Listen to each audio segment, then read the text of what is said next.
Take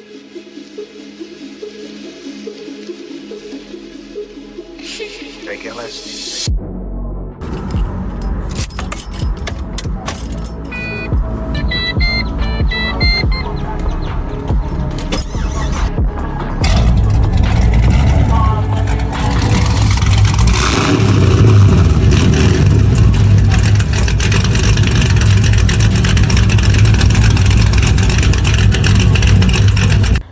Alright guys, welcome back to the channel.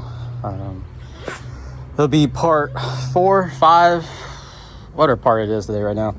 But this morning I definitely went around to fabrication shops and I found one in my local area which did a very good job on my coil-over bracket spacer on the knuckle. They welded on there. At first they were kind of hesitant because it's a cast and steel, and it's kind of like they don't want to weld it because 90% is going to break. But since it was threaded in the knuckle itself, it didn't have too much put the bead around it. So the control arms and the knuckles are the same thing, because on this car it's all one piece. But the lower assembly for the rear is good to go, ready to be put back in the car. Been waiting for this since Saturday. So enough of me yapping, let's get this going.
Alright guys, so far I got the wheels on, the control arms on and torqued down. I got the links and sway bar bushings torqued down and on.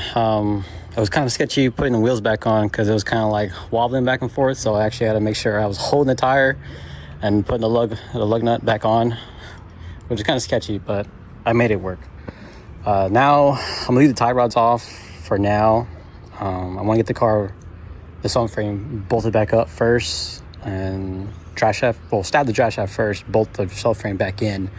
The way I can kind of like get everything tightened down on the bottom half of the car, and I can start taking everything out of the trunk because there's a lot of stuff in the trunk. Just to make sure the car doesn't lean forward or fall forward. And there's some jacks as well underneath there too for some safety precautions. But we're almost done. Like, we're getting there. We still gotta yank the gas tank out and build the coilovers and do the bracket and stuff and do the tie rods.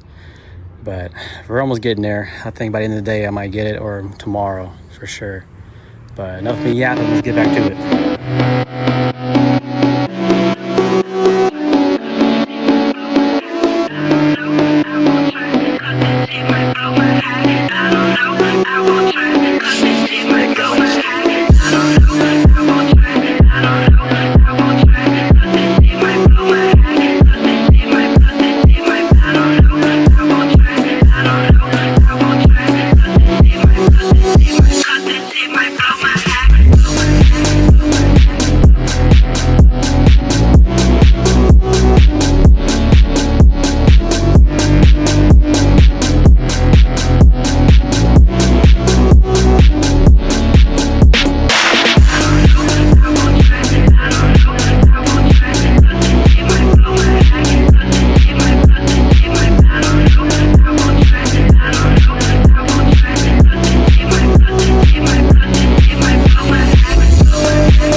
Alright guys, so after me struggling for a little bit, I got the 3 bolts of the subframe on the front on.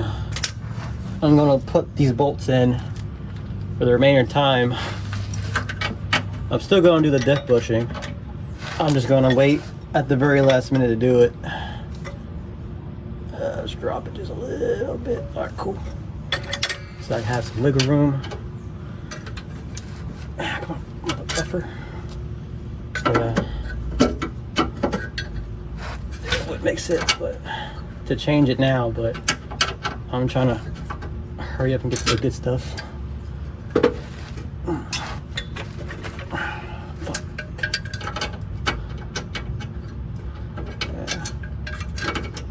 It's easy said than done. These things ain't all the way on. Now, the only way I got this on is because the drive shaft is currently not stabbed into the transmission.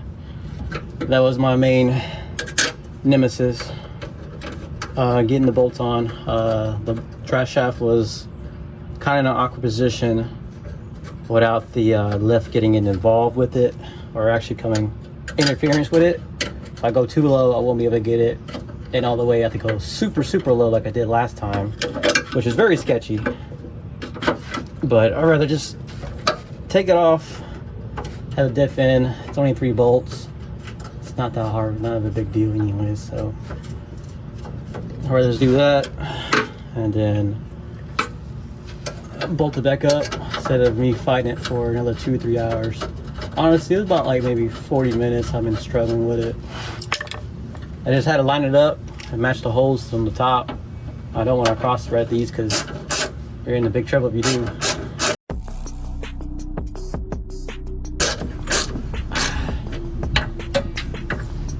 Crap, delicious. Stop falling in my eyes.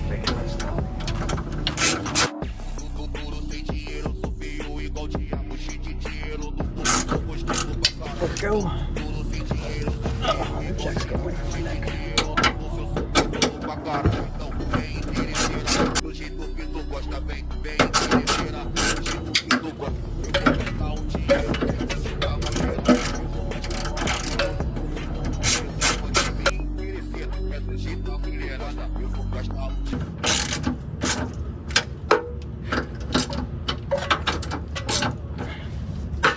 Alright, so those are on.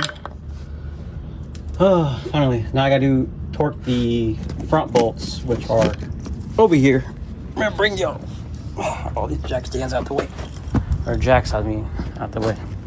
So I got the 3 small bolts and the fat bolt in there. The fat bolt be torqued to 96 foot-pounds, and the other 3 bolts be torqued to 52 foot-pounds, if y'all can even see them. Yeah, right there. Yeah. That bolt was a pain in the butt to get to, but I got it.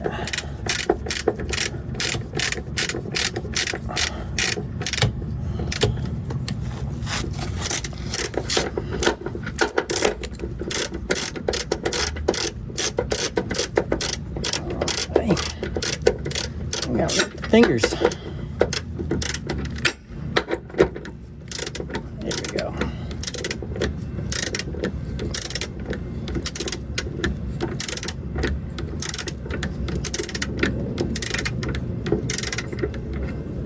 Alright, cool. There we go. So what I'm gonna do is lower the car just a little bit more, so it's not like I'm stretching the threads out. I just want to get that one kind of in. I didn't even torque it down. I still gotta do the other side. All right, let me get the other side too as well.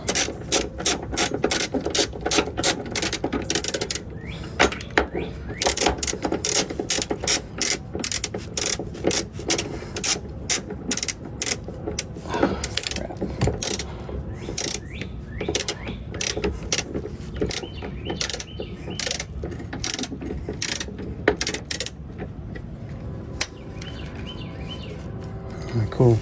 So with it right now, I'm gonna go, let's tighten them up. I'm gonna drop the for now I'm gonna drop the other jacks, especially the one in the back. They don't need to be that high anymore, so nothing really supporting it anymore but the bolts. So if I can take some weight off of it. Well, yeah, I kind of want all that stuff out of it, so I'm gonna drop this one too as well, because the 4 bolts are already up there and tight. So, well, not really tight, it's just snug down. I just need to make sure it doesn't wobble when I put the other bolts in.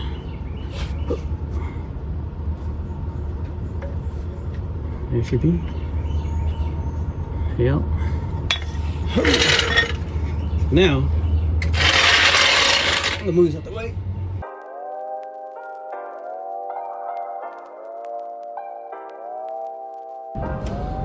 So now I can torque them.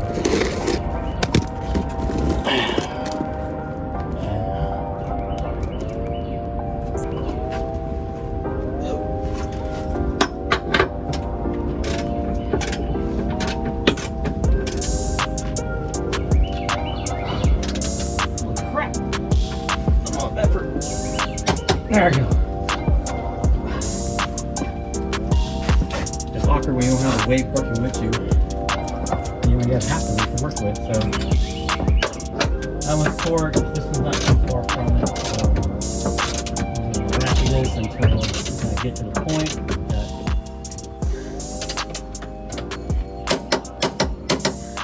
Alright, cool. So that's the big bolt for the subframe. They're torqued. I got to tighten down the other 3 bolts. Then go to the subframe bolts as well.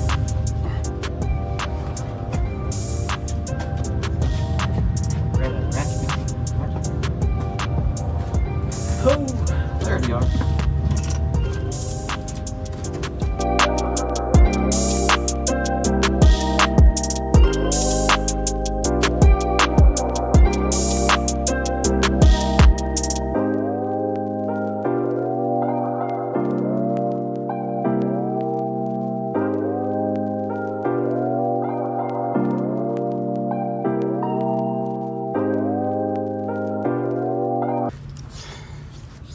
Alright guys, so far I got the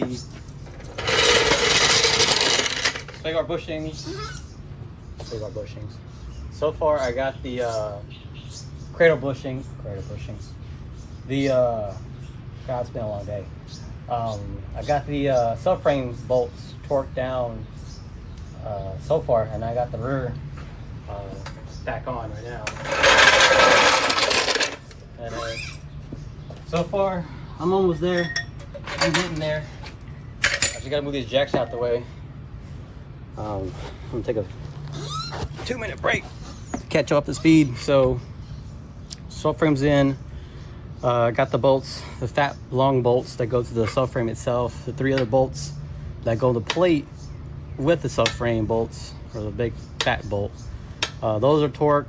I got the ones on the diff just snugged up too. I got to raise the car, remove the drive shaft, then stab the drive shaft back into the transmission, and then put it back on the diff flange, and then torque those down again as well. I gotta be careful with those because there's a European thread that no hardware store or anybody gonna have them but the dealer. So I gotta be really, really careful with those. Other than that, gonna raise the car. We're gonna before I raise the car, I'm gonna take everything out of the trunk. Since the cradle's on, it has weight, so I don't really have to be so paranoid about it now. So we're gonna raise the car, take all the stuff out of the trunk, install the tie rods. We're gonna build the coilovers, install the coilovers, rip the gas tank out, get everything out of the gas tank out of the way because I need to drill holes for the bracket so it can go down through the body, underneath the side, and maybe remove the tires out too as well again because I need some cutting on the frame itself again. So just a little more things to do on the bucket list until she can drive again. But better, very, very good. I'm making good progress so far on it. Yeah, let's get back to it. All right guys, so I got the car back on the lift, took the tires off so the axles have some weight off of them, that way you don't mess up the inner cage of the CV axle. So far they're gonna stay like that. Next thing we're gonna tackle the rear tie rods. Obviously from the video or the camera, you can kind of see the difference in the thickness of the original one and the aftermarket one. So these are known for flexing during hard launches, and I really don't need that for my ET time. So we're gonna replace them with some heavy duty ones. They're not G-Force, they're not Hawk Motorsport, or Hawk, I think it's Hawk Motorsport, I don't know, Hawk something. It's a different company. I have it inside on my dresser what company and brand this is for sure. I have the stickers that go on them too as well. I just forgot the brand, but they're the same thing as G-Force, just don't have the big giant sticker on them, so they'll do the trick. Most parts for them are no longer available, so I gotta work with what I got. So with that being said, this is gonna be the driver's side, this is gonna be the passenger side, this is gonna be the driver's side, and this is gonna be the passenger side. So I'm going to rip this little plastic off of it because those are cotter pins that go with the tie rods. I saw on the forums, the GTO forums back in like 06, 09, maybe 2010 when they were still popular. People, they say from the forums, this improves about 2/10 to 3/10 on the big end of the quarter mile. So I want to put that to the test as well, if it actually works or not, because, you know, flexing on the suspension, like I'm doing all this to see if I can actually get into 11s without doing any major power mods. Like I said before, and before I started doing this, the start of this build series, doing suspension first, all suspension, and then brakes, and then straight to the drivetrain, straight to the engine. The engine will be the last thing. So if it can be well balanced as is, it means it can be well balanced at 600-700 horsepower and actually outdo a lot of cars. It just setting the suspension up is the main thing, especially when you're trying to do a roll in dig racing. So without further ado, I'll leave that one there, put this one there. I'm gonna flip it around, flip up them around, and then use a bolt kind of right here. Use a bolt, and obviously it's not gonna be like 100% on the spot. That's why the alignment's for. But I can kind of get it pretty enough in there. It's already good enough on this one. Might be off by maybe a couple of degrees maybe, but passenger side has got lucky. So that one we don't have to change. So passenger side's good. You see the driver's side.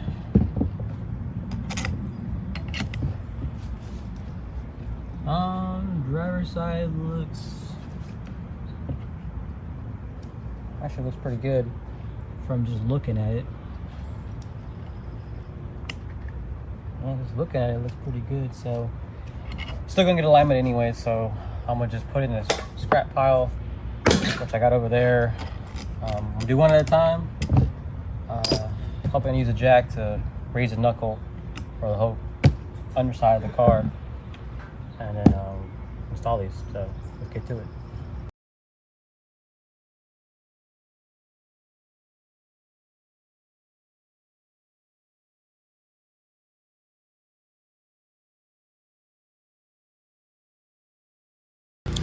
All right, guys. So as for right now, I got the tie rods on. I got the drive shaft back on.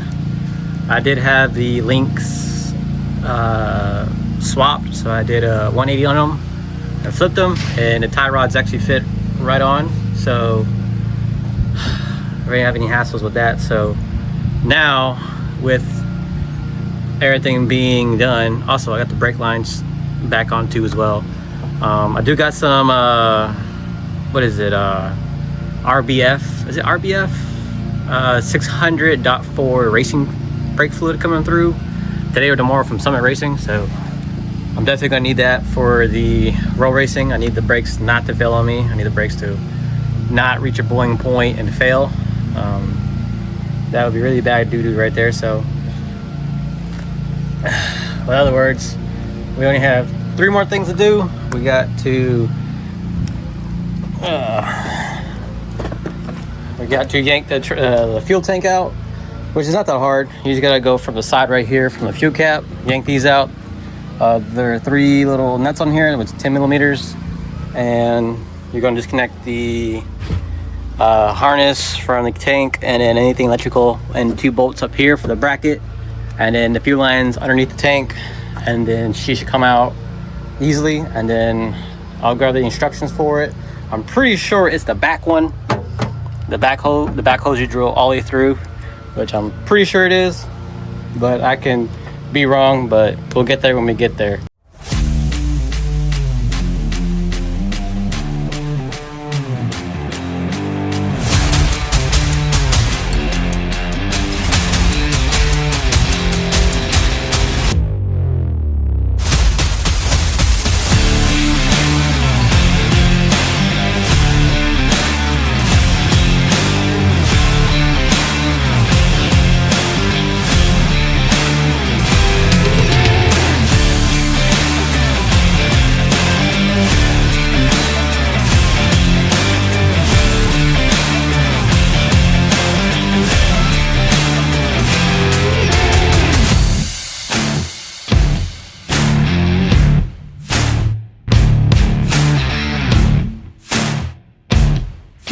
All right, guys, so as of right now, I got the fuel tank out, which was a little bit more heavy than I thought it would be.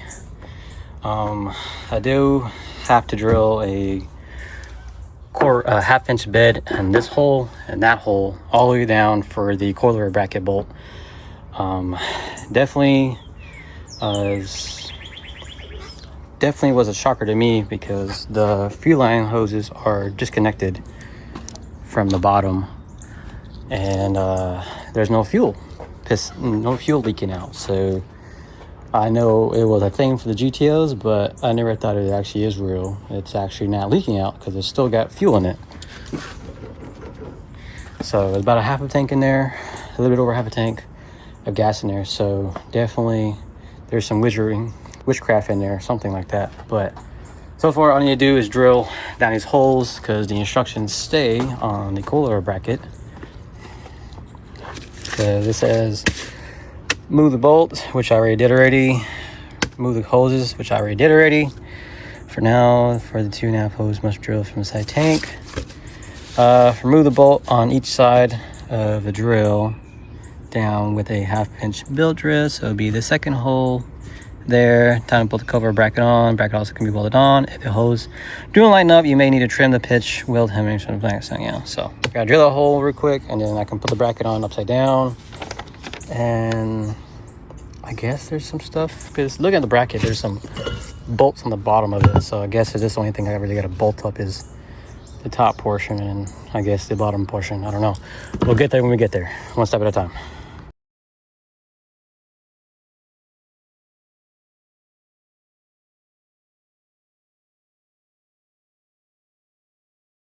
All right, guys. So far the 1/2 inch bit was destroyed in the process. I got to pick some up tomorrow. But in the meantime, I'm gonna put that on a pause real quick. Definitely gonna do the coilovers instead. I can still make useful time out of it as is right now. So I'm gonna build the coilovers. So tomorrow when I go to Lowe's, I could just get the bits, the drill bits. I'm pretty sure I have some in the house. I just gotta find them, but if not, I gotta go to Lowe's tomorrow.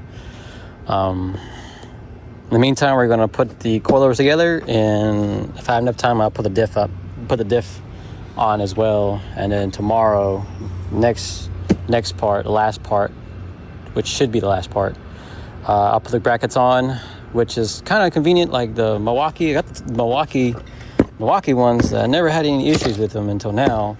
I had them, it was like 6-7 years. Maybe they're just worn out bids, or maybe they need to sharpen them again. One of the two. But other than that, let's get started building these coilovers. Let's open them up real quick. So that was there, that. Came with the wick, that's spacers there, or the bearings I mean. So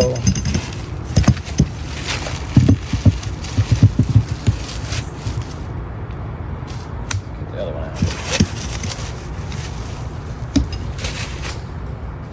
So definitely a nice piece of machinery.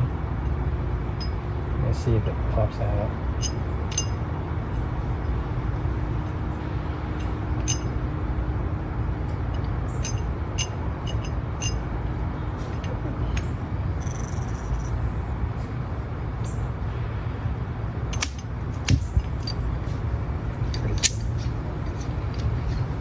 So these coilovers are two-way adjustable, so it means I can adjust compression and rebound on the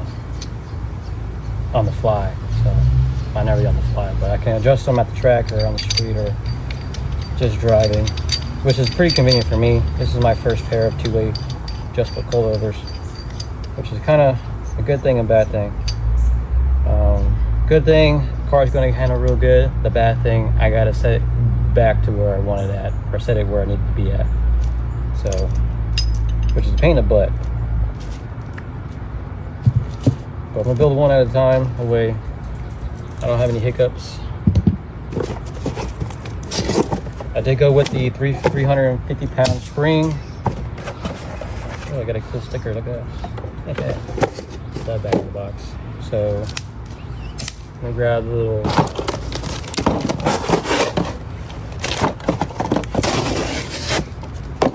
little bearings.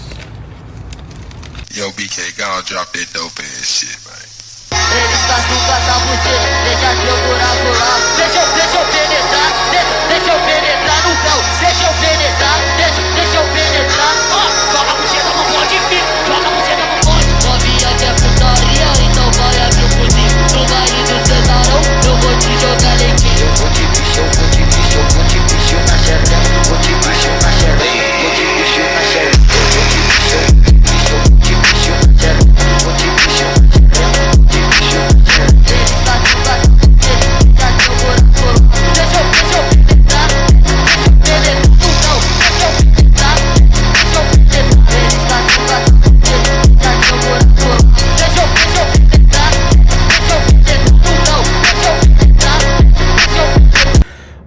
Alright, so the coilovers are fully assembled.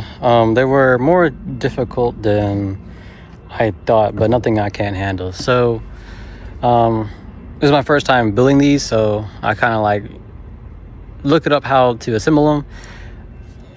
Damn mosquito. Most of the videos I saw were like, hey, you take the collar off, take the sleeve off, fully take everything out, put the top part, the spring cap on, or I don't know what the hell it's called, but this piece on first. I forgot what it's called. This piece on first, then the spacer or washer, then the spring, and then you build it upside down, and then you do collar and another collar, then you put the adjustable bits back on, and then you adjust it, right?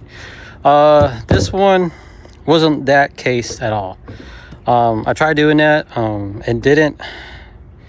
It didn't like fully have the spring cap or seat, whatever the hell these things called, fully flush in there. It was like more of an angle, and no matter how much I squeezed down or push up the spring, it didn't fully want to seat in correctly. So the next best thing was to use spring compressors, which I didn't want to do it because it's going to mess up the coating on the springs, but I was like, well, a couple scratches and a couple little things right there wouldn't really hurt the shock. So the fully haven't really touched them yet. I'm gonna put them in the car first before I even do anything like that. Take to the alignment shop first, get it going straight, and then I'll do my test passes. Other than that, I got a few more things to do, and right now after the coilovers, I'm gonna pick up everything up tomorrow, which is only the bracket, coilover bracket, a little cutting, solid coilovers, tires, tank, exhaust, bumper, rear diffuser, and then yeah, she's good to go, ready to rock, ready to roll. Like, almost there. So I'll see you on the next one.